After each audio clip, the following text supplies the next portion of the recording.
As we get going with the Calm and Chaos series, I thought it might be good to kind of lay a foundation about the science and the physiology behind what we're trying to do and why anxiety and stress is such a problem right now. So there's a great book by Robert Sapolsky called Why Don't Zebras Get Ulcers? And it lays all this out. Our fight or flight system evolved as a survival mechanism. When we get stressed or we get anxious, our bodies go into a mode that is meant to help us fight or flee. So all of our resources in our bodies go to this system. That means that our breathing becomes shallow, our heart rate accelerates, but also our metabolism and digestive system slows down. Our thought processes are not as clear because that's not what we're thinking about. But this system is meant to fight or flee like a tiger attack. So now our tiger attacks are not necessarily tigers. They're things like work deadlines or funny looks from your boss about something or an argument or worries about what other people are thinking, upcoming tests. These are things that are our tigers now. Now, a couple of things about that system. We are biologically driven to think about the worst case scenario. And if you think about this is adaptive. So it's not really helpful in terms of our survival to pay attention and recognize all the signs that life is great, the world is beautiful, and there's not going to be a tiger attack, because that doesn't help us survive. So we're standing there and we're going to notice any flash of orange or rustling in the bushes or anything like that that indicates that there might be danger or threat. So that's why it's so hard, and we have to make effort to think positively and not just overthink all the worst case scenarios. So that's why a practice like this and all the things that we're going to be laying out in this series are really important, because we have to take that effort to calm our bodies down. So another thing about the sustained tiger threats that are happening in our everyday life, our bodies are not meant to sustain that kind of stress and to be activated in that way. So when a zebra sees a tiger, it's probably going to run. It's probably not going to fight the tiger, although I'd love to see that. It's going to run, and all of its bodily functions are geared towards getting away and escaping. Then the threat is over and the zebra relaxes, but it has expelled that energy. We don't do that. We don't run away from our deadlines, except in the metaphorical sense. We don't physically typically fight people that are causing us stress. We just sit with it, and all that stress builds up, and all the stress hormones that are being excreted by the adrenal glands, the cortisol and all that stuff just builds up and creates toxins in our body. That's why exercise is such a great method for stress management, because it helps us release some of that. But there's two systems. There's the parasympathetic nervous system and the sympathetic nervous system. The sympathetic nervous system is the one that's activated when we're anxious or nervous. And it's doing all those things that we talked about with the heart rate and digestion and all that kind of stuff, and excreting the adrenaline and cortisol and all that kind of stuff. So the way to turn that system off is to activate its opposite, which is the parasympathetic nervous system. You can't have both activated at the same time, because one turns off the other. The way to activate the sympathetic nervous system is with the exhale. Short inhales activate the sympathetic nervous system, and long exhales activate the parasympathetic nervous system. That's why we feel the calm when we exhale. And that's what we're going to be doing in this series, is activating that parasympathetic nervous system, because You are safe. There's not a tiger, and we can safely feel that calm.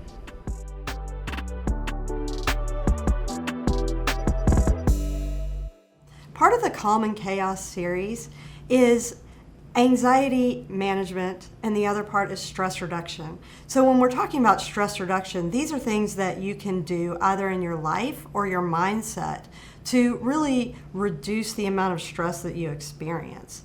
So today we have Adole Muruako, and she's going to be talking with us about a couple of different ways to address your life, your mindset to reduce your experience of stress. So welcome. Thank you, Yeah. Thank you. So one of the things I wanted to talk to you about is cognitive distortions. Now, I talked in the beginning about our body has a natural tendency to blow things up and go to the worst case scenario as a way to protect ourselves. Okay. But we don't really need all that protection.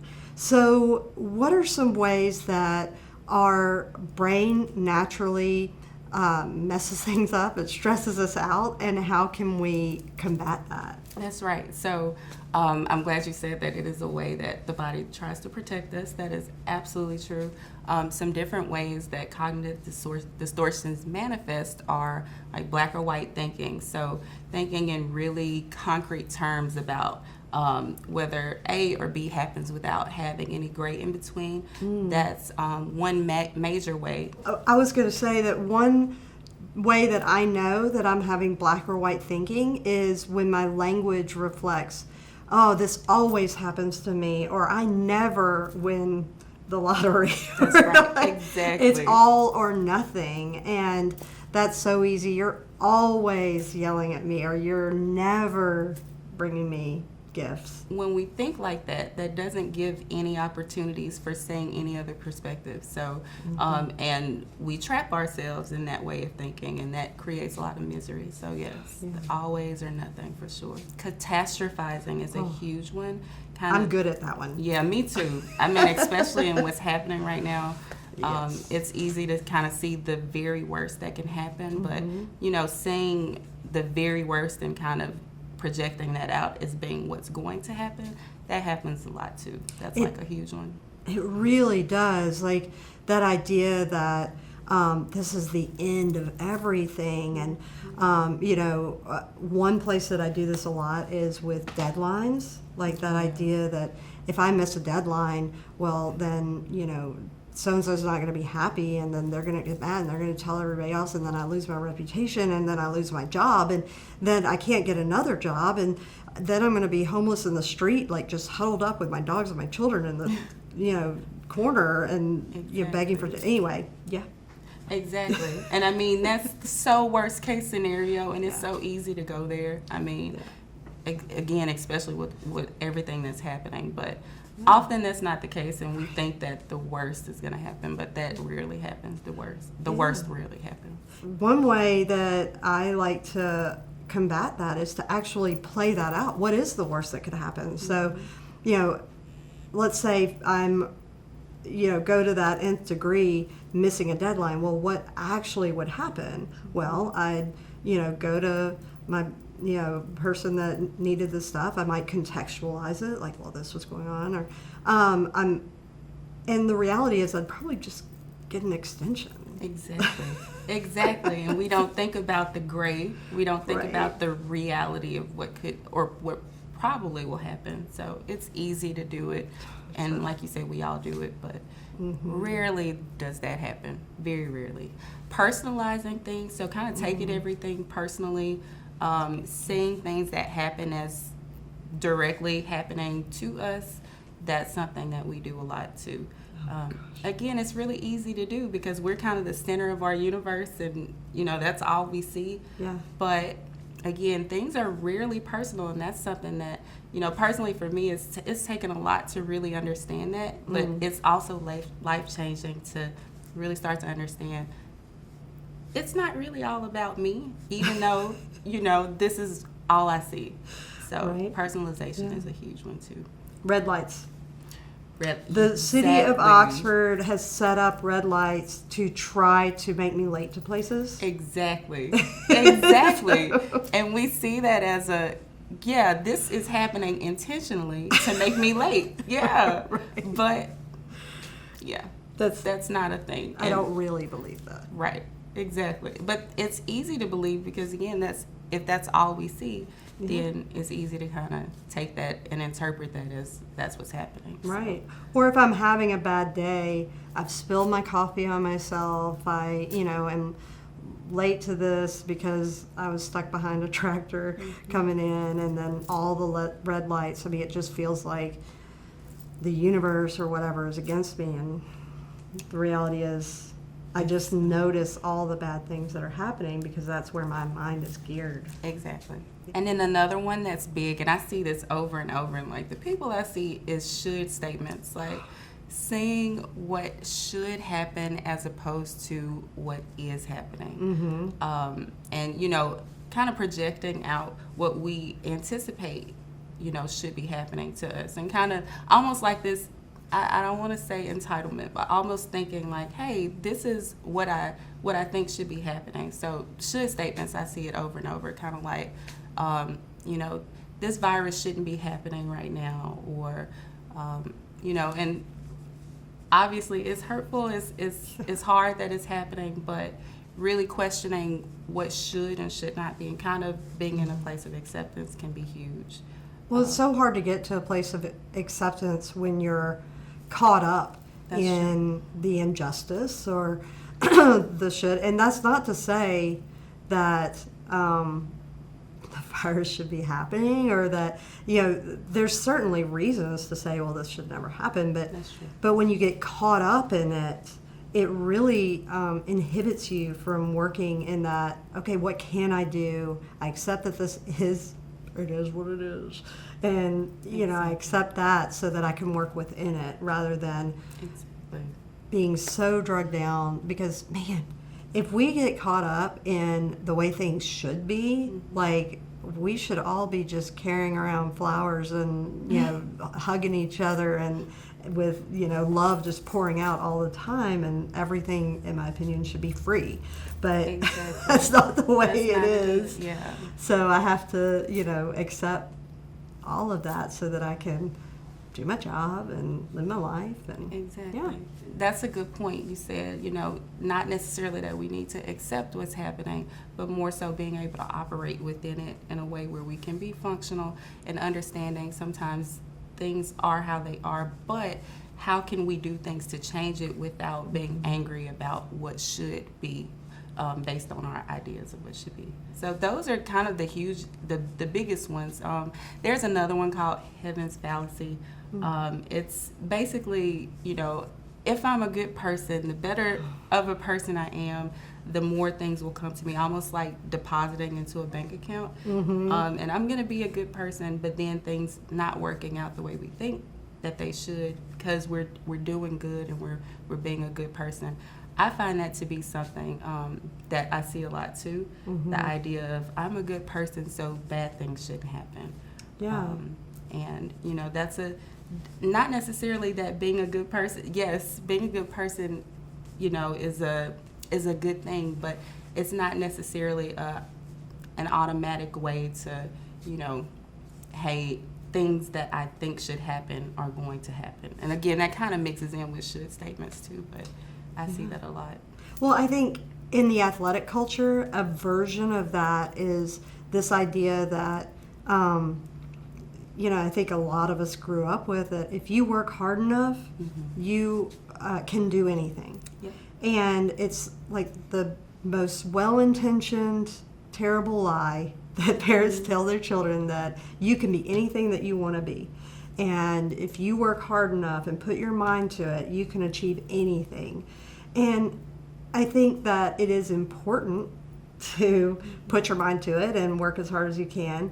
But that doesn't always equate, just like being a good person doesn't always equate to the outcome. It's just a way to give yourself the best chance. Right. But good things happen to bad people and bad things happen to good people. That's right. And, great opportunities happen to lazy people, and hardworking people never make the starting line. So That's right. it's a really strong cognitive distortion that happens in the athletic culture a lot. So those are kind of the main ones that, again, I see over and over with the clients that I see. Those are the main ones. Okay, and I think that being aware of them, I tend to combat a lot of stuff with humor. So, you know, Me too. right? Like laughing at myself for how I've just catastrophized this whole thing, and, you know, or how I, you know, took it personally that the Starbucks barista got my order wrong, and, you know, all that. And so laughing at myself a little bit helps me to reframe it and come at it in a different way. But the first step is just recognizing that we're doing it, whatever it is. And we all have our favorites. Yep. We all have our favorite cognitive distortion. We sure do. And that's because that our mind jumps to that, and it has served to protect us. I mean, you know, what would happen if I didn't have this catastrophizing belief? Well, maybe it's never come true, so it must be working, right? That's Exactly. not. So being able to be aware of it and then go through, like, say, worst case scenarios if it's a catastrophizing, or recognizing that I'm getting caught up in the should of it rather than the reality and acceptance piece of it, and working through that. So yeah, I love it. Yep. Very helpful. And that is, oh, this isn't happening to me, or the worst case scenario isn't going to play out. And that's really a strong way to, as we like to say, feel the calm. That's it. And I think something that's also helpful is noting that these are normal. You know, sometimes we think that maybe I shouldn't be thinking this way. If I'm thinking this way, is there something wrong? What do I need to do to fix it? But it is normal to have these distortions and these ways of thinking, because, like you said, again, they do protect us, and they protect our sense of identity, and they protect, you know, how we see the world. So it's normal. It's Absolutely. It's not, you know, like, oh my gosh, I need to do something to fix this. No, not right now. But I think it's good to have the awareness, like you said. For sure. Yeah. So the first step is to be aware. What's your favorite cognitive distortion? And when do you see it at play? What are some others that come up for you? And once you're aware of it, then you can catch yourself. Once you get into a place where you can be aware of it and then catch it in the moment, now you can start to create the habit of challenging that with your thinking.